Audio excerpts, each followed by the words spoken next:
चित्रपटांबरोबर तुम्ही टीव्ही मालिका केलेल्या आहेत, जाहिराती केलेल्या आहेत, काही नाटकं मध्ये काम केले, कॉर्पोरेट फिल्म केलेत. या सगळ्या माध्यमामध्ये काम करण्याचा अनुभव म्हणजे वेगळा कसा किंवा माध्यमं कशी वेगवेगळी आहे? तुम्ही ते प्रोडक्शनचं काम करताना कसं ते हँडल करता?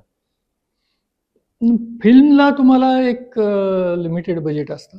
बजेट सगळीकडेच बजेट असतंच ते, काही ना काही. जाहिरातीला थोडंसं तुम्हाला थोडं चांगलं बजेट असतं.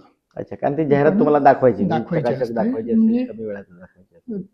तुम्ही कसं लोकेशन वगैरे हे ते फिल्मला कॉम्प्रोमाइज करू शकता. हो, हो, हो. जाहिरातीत तसं नाही. तुम्हाला तसा सेट लावा ना, असं ते सांगतात. काही सेट लावला सेकंदापुरतं जातो, काम काही असतं. सेकंदापुरतं. तेवढं तो फरक तिथे असतो.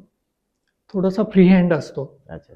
पण बाकी सिरियल फिल्मला सुद्धा मग त्यानंतर फिल्मला जरा बऱ्यापैकी बजेट आणि ते थोडंसं हे केलं जातं. पण ज्या मालिका आहेत, मालिकांना टार्गेट असतं.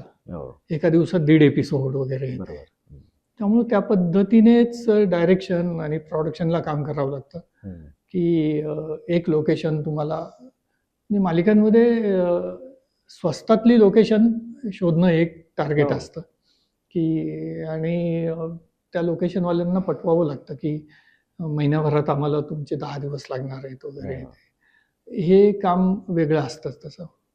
आणि नाटकाचं काय, नाटकाचं जोपर्यंत तुमचं नाटक उभं राहत नाही तोपर्यंतच थोडंसं टेन्शन असतं. एकदा नाटकाचे प्रयोग चालू झाले की मग फक्त मॅनेजमेंटचं त्या प्रयोगाच्या नुसार मॅनेजमेंट करावं लागतं, एवढंच आहे. यातला फरक हा आहे.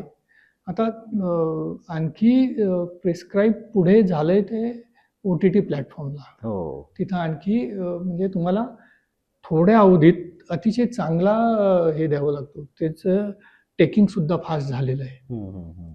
ते असं रेंगाळत राहत नाही, काही नाही. तुम्हाला तेवढं पटकन पुढे जावं लागतं. त्या गोष्टी तुम्हाला उपलब्ध करून द्याव्या लागतात. त्यामुळे हा फरक आहेच आहे आणि सगळीकडे तो कायमस्वरूपी राहणार आहे इथून पुढे.